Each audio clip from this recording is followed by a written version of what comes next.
But I'm very excited to welcome our first founder to the stage for a conversation, and that is the CEO of Cameron Mitchell Restaurants, Cameron Mitchell.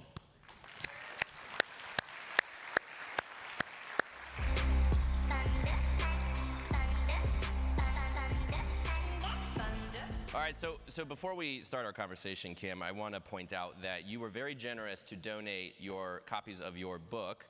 So if you look at your table, there are copies all around the room. Make sure you grab one of those because this book is, well, it's good, I hope. Thanks. Is it good? Share a little bit about what you wrote about in the book. Well, it's just, it's two-parter, really. It's entrepreneur's tale, my story, and I wrote it for our 25-year anniversary as a legacy project for our people.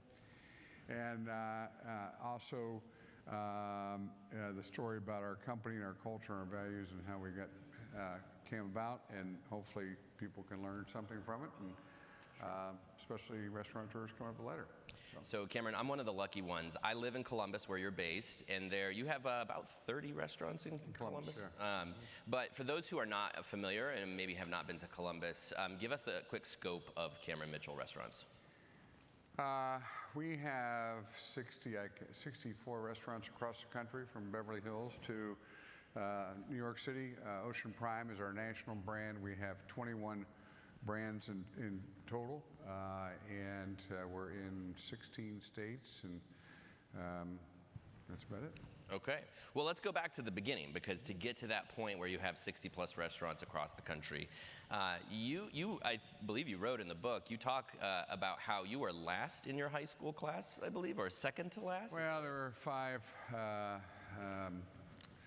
poor folks ahead of me, so I was 592 out of 597. Okay. My class rank. So I don't know what happened to the other five, but close to last. Yeah, close. How does a kid who's close to last in his high school class eventually go to the CIA, the Culinary Institute of America, and then you had your own business when you were in your 20s? How did you do that? Well, I had an epiphany. I was working for a local restaurant company as a fry cook, and I was 18. Just out of high school, and working for beer money, living at home with mom, and I was late one too many times. I got suspended for 3 days. I got put on 30 days probation, and it was during that probationary period, it was a shift change on Friday. I was working as an AM cook and a PM host that night, and it was just crazy shift change. You know, the restaurant was already half full, the bar was packed. Managers were barking orders in the kitchen. The AM shift was trying to come on, PM trying to leave, and time froze. I looked across the line and I said, I love this. I love this action. I love this business. This is what I'm going to do the rest of my life. And so I went home that night and wrote out my goals, and woke my mom up at 1 in the morning, and said, I know what I want to do with myself. I want to be in the restaurant business. And the next day, on Friday, I was the laziest guy in the kitchen. On Saturday, I was the hardest working guy in the kitchen. On Friday, I was lousy attitude. On Saturday, the best attitude. On Friday, working for the man. On Saturday, working for my future. So those goals were I wanted to be president of a restaurant company by the time I was 35, and I wanted to go to the Culinary Institute of America. I was going to be executive chef by the time I was 23.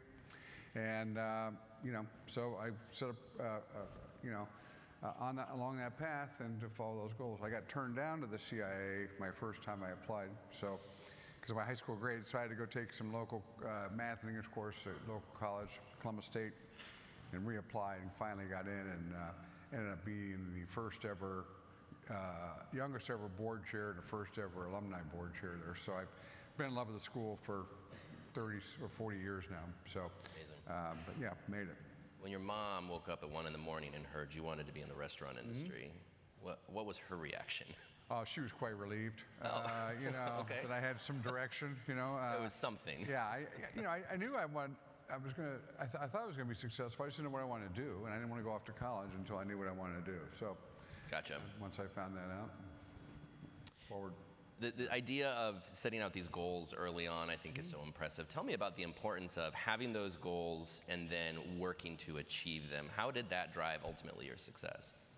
Well, I'm still goal setting to this day. I have on to the right of my desk on my credenza legal pad that says fourth quarter goals, because I'm in the fourth quarter of my career, and what I'm trying to do and what I want to do as I close out my career. And so, so I've been goal setting all my life, and I preach that with our people. You know, you have to set your goals and you have to write them down, and you have to then communicate them to everybody else, everybody you can. And the more people you tell about them, and the more people will help you achieve your goals, and the more people, more you'll feel accountable to yourself and to other people to follow through with your goals and achieve your goals. Let's talk about opening your first restaurant then. How old were you when you opened your first restaurant? I actually turned 30. It took 14 months. So I was 28 when I started. Okay. Turned 30 by the time I actually got the doors open, October 5th of 1993. And Cameron's Bistro, is that right? Yep. Still open today? Yeah. We built 102 restaurants since then, so yeah. Amazing. How hard was it to get your first restaurant off the ground? Oh, it was brutal. Hardest thing I ever done. And, you know, I had a picture on my desk. I was down to $70 rolling change to buy groceries before I was able to break escrow and get the restaurant funded and get started. And so I moved into my mom's condo. She was living in Florida at the time with her new husband. And so I had poster boards all over the walls of the dining room table. That was my office, and all my to-do lists and everything else. And, you know, it just, the first restaurant I worked on, I worked on for 5 months, and the landlord went bankrupt. And it was over the holiday of 1992 to 93, and kind of resurfaced, said, I'm sorry, I'm going bankrupt. The bank doesn't want you in the building and in a restaurant, and you need to kind of go away. And so had to start all over again, new business plan, find a new spot, and so forth. And it was a pretty difficult time, to say the least. Yeah. What was the response to that first restaurant? Was it a hit right off the bat? Yeah. Still going today. 31 years later. How hard could it be, right? Yeah, right. All right, well, one thing that's different than maybe some folks in this room is you are a multi-concept portfolio. 22 concepts, is that right? 21, I think. 21, okay. So I lost track. It gets a little hard when you open so many restaurants. So 21 concepts spread across those 60 plus locations. Did you know early on that multi-concept was the route you wanted to go, or did you ever think maybe Cameron's Bistro would be something you would scale? No, always wanted to be a multi-concept operator. Never wanted to build one restaurant. It was always about birthing a company, and I've emulated Rich Melman, and we were talking earlier, Norm Brinker, and some of these other luminaries in the business, and so that's kind of what I always wanted to do. Sure, but you have scaled a couple of your concepts into chains, and so I'm curious about this balance you have. You have independent restaurants in your portfolio. You have some chains in your portfolio. Is that intentional? What dictates what becomes multi-unit among your concepts? Well, I think every great restaurant concept out there started as one. I don't think there's any company that said we're going to create a brand, a restaurant, and we're going to build 100 of them, and they haven't opened one yet. So I think great chains and great restaurants come from one great restaurant. So we don't know what's going to become what we're going to grow until we open up and we see and we start to vet it out and work out the kinks and so forth. And we've been fortunate. We've got some brands now. We've got some brands we've grown and sold. We've got some brands now that are national brands. A national brand. We've got other up and coming brands within the portfolio. So it's we won't run out of stuff to do. Let's put it that way. Keep busy. That's right. You mentioned a couple that you've sold. Tell me about how that came about. Well, I sold 22 restaurants to Ruth Chris in 2008, and the idea was I was personally guaranteed on all the debt we had, so it was an opportunity to take care of the debt. I was worried about the economy. I was worried I wanted to grow other brand, which is now our Ocean Prime brand, and some other brands, and we couldn't. We were a smaller company. We only had so many bullets in the gun. And so the thought of selling the fish market and the steakhouse to Ruth Chris to A, wipe out our debt, B, reward our people, and I felt then Ruth could grow those brands better than we could and faster, and that was not how it turned out. But and then we would have the clean slate to start growing the capital to start growing our other brands. So I felt it was good for everybody. But Roos unfortunately didn't take good care of the brand after we sold it. Well, 2008, you timed that pretty good. Well, got lucky. Nicely done. Was that hard to spin off a couple of concepts that you had developed? And I mean, as everybody here knows, these concepts are your babies. Is that hard to do? Not really. I mean, we've closed restaurants along the way too. So I mean, in that vein, it's not hard either. I mean, I say we'll close every restaurant we open eventually. It's a question of when. And I'm not romantically attached to them per se. Sure. Like that. But. All right, you mentioned Ocean Prime. That's probably the one that most of the folks in this room might be familiar with. Sometimes I struggle to get my head around the numbers that you do. Your unit economics for this concept are kind of staggering. As much as you're comfortable sharing, can you share how successful these restaurants are? Well, I don't know how successful you want to call them, but the average unit volume is approaching 13 million. It's pretty good. We have our restaurant in Tampa does 22 million, and it's still there. I found that out this morning, thank goodness. So. Thank goodness. Yeah. So. Yeah, we had 5 restaurants in Florida closed down the past few days, so I think we dodged a bullet, though. I think it was. So, anyways. Yeah, and it's just a great seafood restaurant and a great steakhouse combined, and it's been a great brand. We love it. Well, and it's a phenomenal experience that you create in Ocean Prime as well. Tell me about that and hospitality in particular, how it's key to the success of some of your concepts.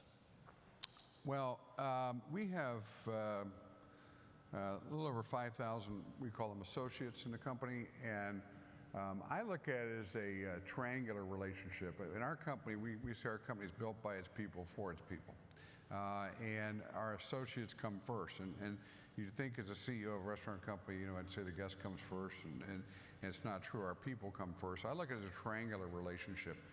We take care of our people take care of our guests, and our guests take care of our company by repeat visits to our company. And so, and it's worked well, and not that we, obviously I care about great guest service, but I feel we can really only truly achieve great guest service and great genuine hospitality when we're taking care of our people first. That's great.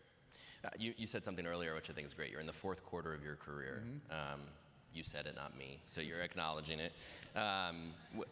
Hopefully I'll get a little overtime too. That's right.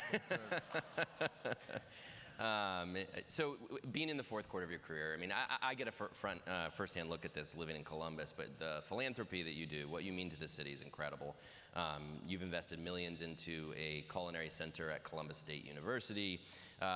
You're laying a lot of groundwork for legacy, I think it's safe to say. What do you want your legacy to be? What are you trying to set up as you're completing your 4th quarter? Well, I think what ultimately will hopefully be my single biggest act of leadership in my career is, I've said all along, I want our company to be around 50, 60, 70, 80 years, 100 years long after I'm in a big restaurant in the sky. And so I'm approaching that. And so we're working today on our leadership plan and so forth. And, I talked to a group of young managers,